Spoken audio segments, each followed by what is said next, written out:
Hello, and welcome to Dig Sketch, a channel dedicated to digital sketching for architects. I'm Harvey Miller, and today I'm going to go over a couple quick concept sketches and some of the tools, techniques, and brushes I use in Procreate. So let's get into it.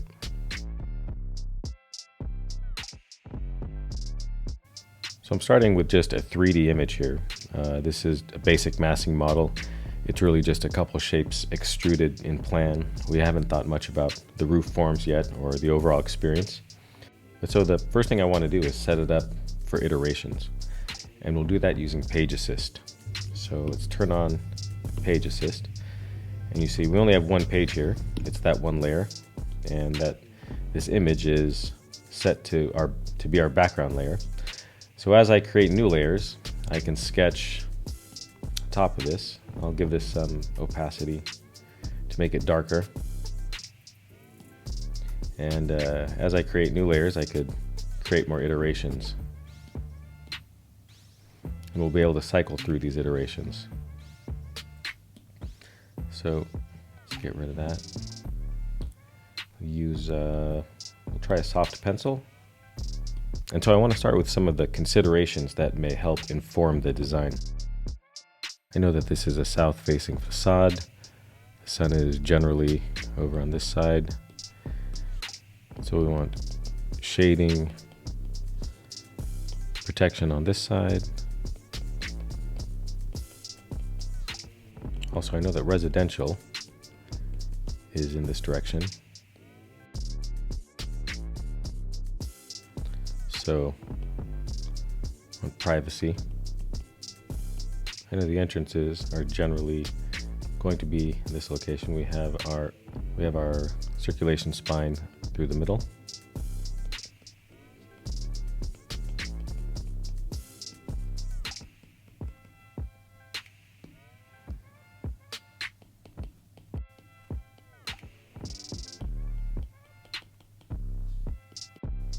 We want some sort of prominent identity facing in this general direction here.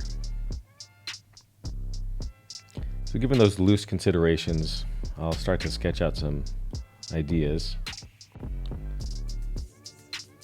Create some shading on this side. Open up the entrance on this side to the doors. Same with this building here. We'll create some shading on the south facade. Open it up where we have an entrance, but still maintain some sort of gesture towards the main street, which is off that way. So I can imagine a roof that folds down on the south facade but opens up along the east face. I'll try that again. Maybe something that's more curvilinear, a little more playful. Try to get a sense of, if someone were to model this, what would it actually be shaped like? I'll try some more ideas here. And I'm just going with my intuition. I know generally what I'm trying to achieve, and there's different ways to go about it. I'm trying to see what might work. So I can imagine this might have a parametric facade on one side that gets more dense for the shading and the privacy on this south facade. But we just want it to open up a little bit more where we have our entrance doors. And if you want to use Drawing Assist to draw straight lines, you got to turn on the drawing guide. Only after that you can activate Drawing Assist. Now you can draw straight lines and turn it back off to be able to draw freehand again. And with this, I'll play with a few iterations and see which forms are actually reinforcing what I'm trying to achieve in the design. And I'll just try out a couple more. Maybe one that's more angular. So as you can see, it's easy to create some quick iterations and cycle through them. And so I may want to develop this one. So what I can do is create a group, and now anything within that group will remain on this one page. So I'm trying to create a roof form that opens up on one side, then bends down, gives a little bit of protection to the other side. I'm trying to get a sense of what this geometry is actually like.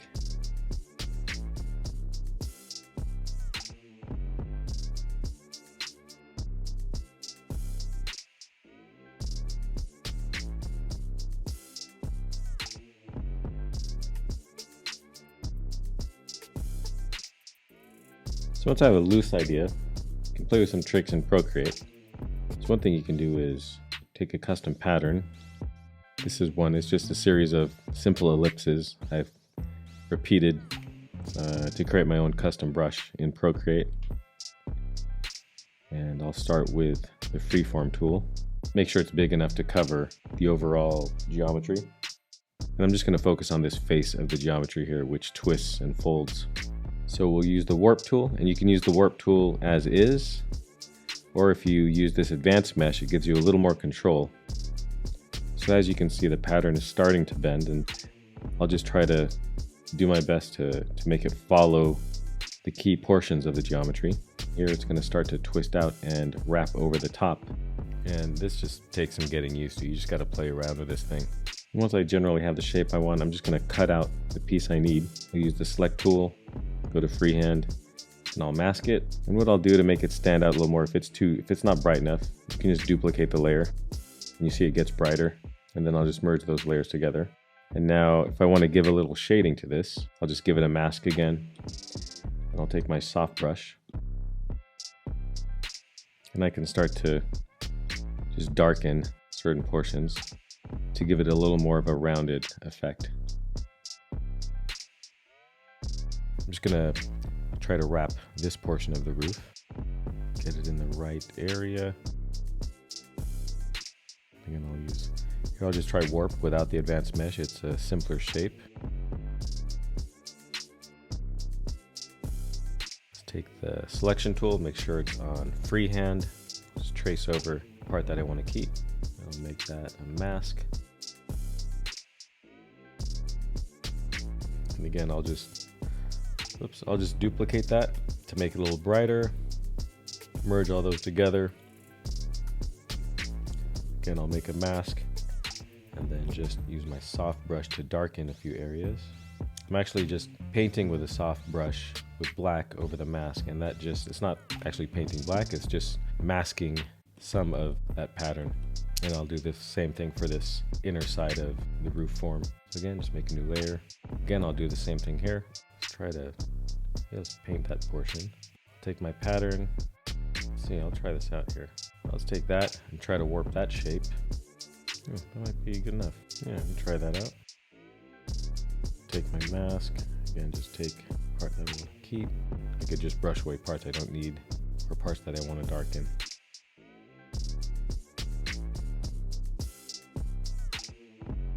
I'll do the same thing for this second form over here. This one I'll just take one shape and try to wrap it around the whole thing. Again, start with freeform, generally put in the right place, and I'll play with distort. I'm looking at these vertical lines here. I generally want them roughly in the right position, and then I'll take warp so I could just bend them as needed. Again, I'm just gonna mask part I want to keep, and I will use my soft brush to create a little more shading. So you can start to read the curvature of that geometry.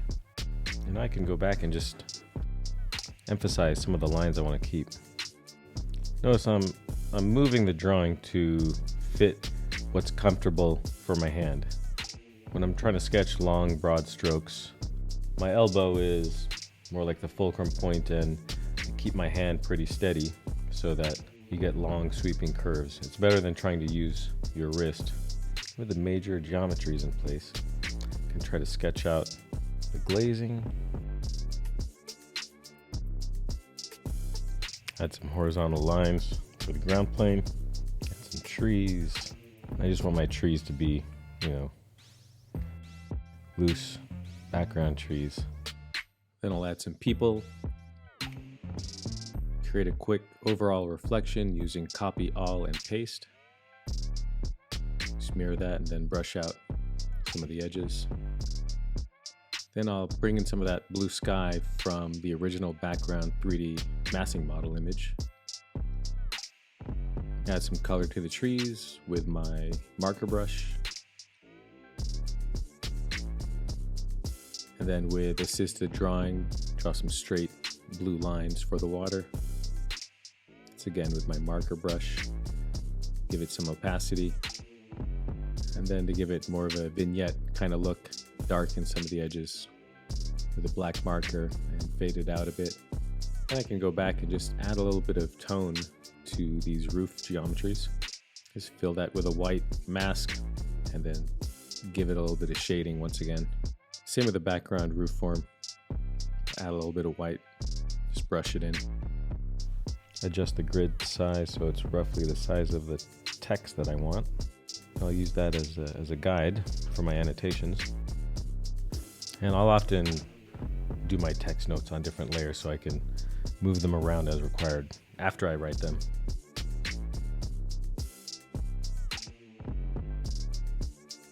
So with that, I'll start to just align them, get them a little organized, and I'll just add some leaders.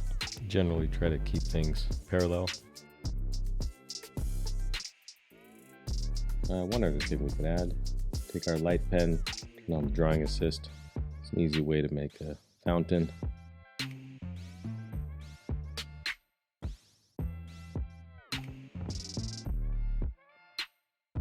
And that's it. So Procreate really is an invaluable tool that helps me create compelling imagery very early in the design process. And sketches like these help get the client excited and set the tone for the rest of the design process. If you found any of this helpful today, please give it a like and a subscribe, and I'll see you in the next video.